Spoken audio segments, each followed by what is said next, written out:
एक छोटी सी चिड़िया थी, पर उसमें एक बड़ी सी कमी थी, वो उड़ नहीं सकती थी। हर दिन सब उसका मजाक उड़ाते। कोई कहता तेरे पंख तो है पर काम के नहीं।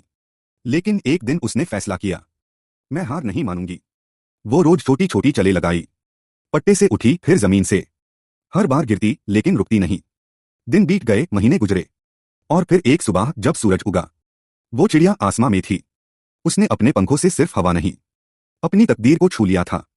आज लोग यूज देखकर बोलते हैं, वो वही चिड़िया है जिसे उड़ना नहीं आता था, पर अब वो सबसे ऊपर है, आसमान में, सपनों के पार। तो याद रखना, कामयाबी पंख से नहीं, हौसले से मिलती है। क्या आपको अगली कहानी भी इसी स्टाइल में चाहिए?